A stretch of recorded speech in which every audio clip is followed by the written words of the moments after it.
beg your indulgence if I sound nervous. I already had a bathroom break, so. But this is a nice story. On June 2nd this year, a very significant auction on eBay ended with our club winning a letter written by Nelson Eddy to Jeanette MacDonald. It was nerve-wracking. It was a nerve-wracking experience. Heart palpitating and heart-stopping process, but it pulled it off. Coming off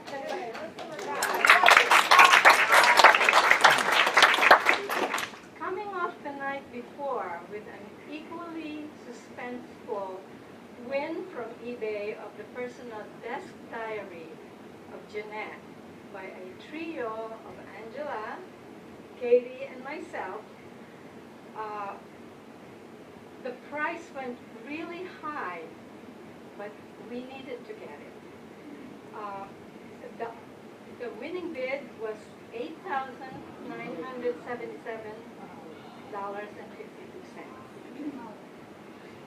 We had not fully recovered from the shock, and we're not really prepared to finance another auction of this magnitude.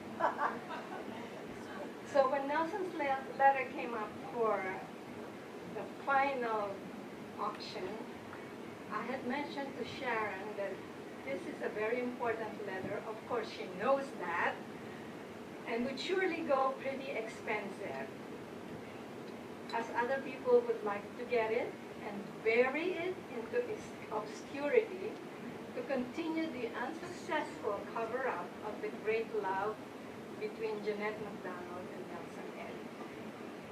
And so Sharon put out the word that we needed the financial help ensuring that our group will get this letter or it will never see the light of day.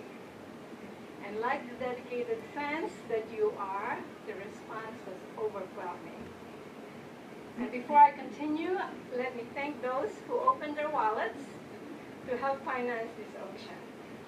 But why did we move heaven and earth to get this letter? Why is it so important? Sharon is allowing me to read her blog in order to give you the background story surrounding the circumstances relevant to this letter. So she writes, after all these decades and all the hundreds of original handwritten letters that were no doubt torn up or reportedly burned, one little old letter slipped through and was just sold at auction. And what a letter. In it, he calls Jeanette an extravagant wretches. And just to clear up the definition of wretches, a wretch is someone who is a poor, unfortunate thing or a scoundrel, and he's calling her the girl version. Or maybe he's mixing it up, calling her a wretch and a princess. Like a special nickname he calls her when he lovingly scolds her or when she annoys him. Whatever reason he calls her that, it is a loving nickname. Once again, this letter was found among Jeanette MacDonald's boxed-up belongings, and surprise, surprise, these items were in the possession of Clara and Tessa. In the Topeka home, they shared, I can't see, okay, they shared the two women who ran Jeanette's largest fan club back starting in the last years of Jeanette's life. They were the keepers of the flame for the Jeanette and Jean blissful marriage, and eventually made sure every one of their magazine covers featured a photo of the happy couple. Happy. They were, in case you didn't know, on lifetime salary from Jean Raymond. They did their jobs well. But what you should know is this. They denied any relationship ever between Jeanette and Nelson. And they made sure that anyone who came to them asking about it were told no such documentation existed. In addition, they paraded out the happy Jeanette-Jean photos to show how amazing that marriage was. In one regard, perhaps you can't totally blame the phony pretense, because certainly Jeanette, Nelson, Jean, Blossom, and others toed the party line for the public, press, and those club publications. Irritating as it may seem now, all of them politely played out their politically correct roles for decades. Some background to this letter. Just a few months earlier, Nelson proposed marriage to Jeanette at Lake Tahoe. She accepted, and then there was the ugly breakup. For details of what happened, read Sweethearts. But in essence, Nelson was so very, very, very hurt, and certain he was well rid of Jeanette, who seemed to care more about her career than her feelings for him. Yet, Nelson couldn't help himself. He loved her and termed her like a sickness, quotation marks, that he couldn't get over. And she loved him. That was never the issue with them. The love and desire was there. So the ex-sex was inevitable. And by December 1935, Nelson missed their personal relationship dreadfully and wanted Jeanette to travel with him on his upcoming 1936 tour, so he wouldn't be alone. That would have meant her canceling or postponing the film San Francisco. They quarreled about this and his desire to have his woman at his side, while Jeanette claimed she could successfully balance both marriage to him and her career. From this excerpt from Sweethearts, which Sharon wrote 21 years ago, we learn what happened in December of 1935. In desperation, Jeanette finally arranged to see Nelson alone and tried to resolve things with him. They hashed out things over and over between periods of lovemaking, trying to find a way a union between them could work. This marathon lasted for over 27 hours, with endless hours of discussion and arguments and lots of tears, mostly Jeanette's. Finally, they had to agree that it would never work. They loved each other and they needed each other, but they were too similar. Neither one was willing to give an inch or sacrifice their career goals. I used to think that love was the most powerful emotion, Nelson said bitterly years later. But I found out it wasn't. Pride is the greater emotion.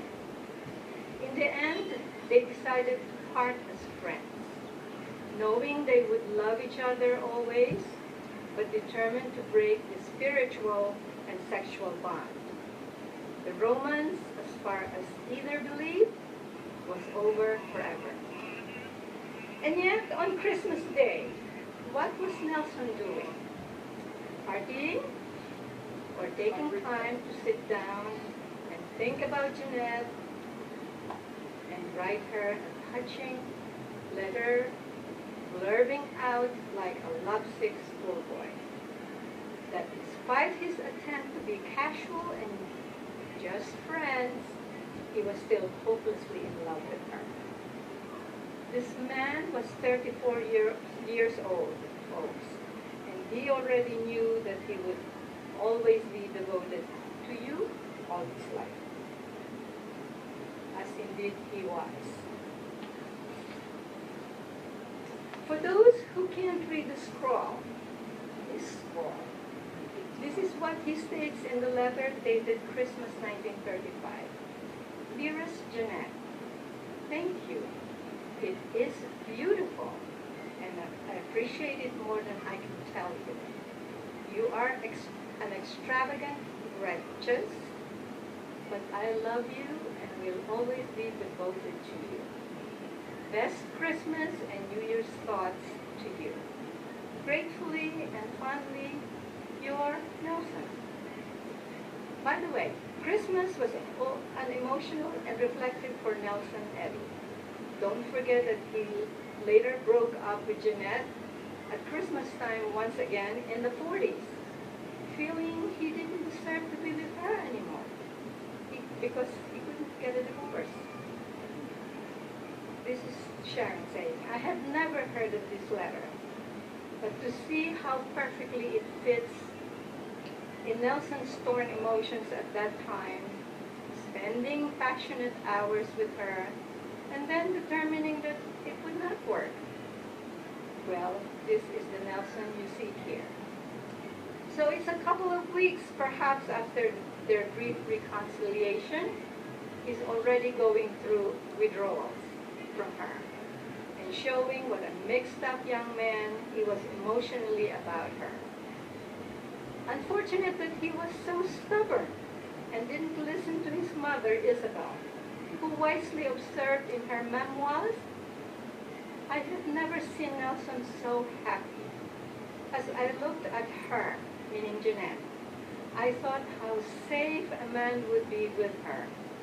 Despite any career with this girl, a marriage vow would always come first. Alas, my son did not believe this, and so the gods forever ruled his peace away. Folks, here it is in Nelson's handwriting. The answer is yes. He was hopelessly in love with Jeanette MacDonald. So I welcome you to shout it to the rooftops. To the next person or publication you come across who tries to deny the Jeanette Nelson romance, feel free to share this letter. I have copies, by the way. From the grave, both Nelson and Jeanette are speaking now to us, and in an ironic twist, their truths are revealed from those who lied and sought to hide the facts. But no more. We are vindicated and validated, and my thanks to all who helped uncover the truth over these decades. Note, I have to read this. The back quotes and book passages are from Sweethearts, copyrighted 1994, 2001, 2014 by Sharon Rich. Okay, just to show you how they can get back together again quickly. This photo was taken a few months after when Nelson came back from his tour. Here they are, happily attending the play Maytime, holding hands while visiting backstage. I have to tell you something. When I saw this photo on the internet, it was cut this way. It was cut here. So you would never see the holding hands. Unfortunately for me, I won it on eBay. and you can see the hand holding. That was cut away. Anyway, okay, last night I showed Sharon the letter for the first time. I mean the original. And we were scrutinizing, smelling, dissecting, and discussing the possible real message. The message emotion the letter tried to convey. Also, we were speculating as to what gift Jeanette might have given him that he was referring to, as it is beautiful.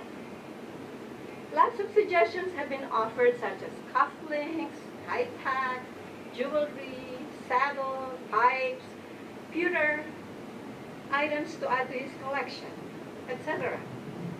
All of a sudden, Sharon said, "Oh, what about the painting of her?" She got very excited. Yes, she gave him a painting of her as she was in Nori Marietta. Nelson did paint her, but this was something that Jeanette had asked someone to paint her. Sharon said that when Nelson moved Isabel from her beach house, Nelson also moved his furnishings and personal effects to the new house, where he would maintain his own suite consisting of a bedroom, study, and bathroom. Sharon remembered that in Isabel's memoirs, she described what the new study looked like, and she copied that description word for word. She quickly looked in her Kindle of Sweethearts, in her little smartphone, and read the following from Sweethearts chapter 22. And, you know who I'm referring to, was not allowed over to Isabel's. Privately, they were not on speaking terms, but were socially polite when in public together at Nelson's concert or radio appearances. Had Anne visited Isabel's home, she would be enraged, for her husband's study was a virtual shrine to her hated rival. A large oil painting of Jeanette as Naughty Marietta hung on the wall, and in parentheses, a Christmas gift from Jeanette. Oh, wow.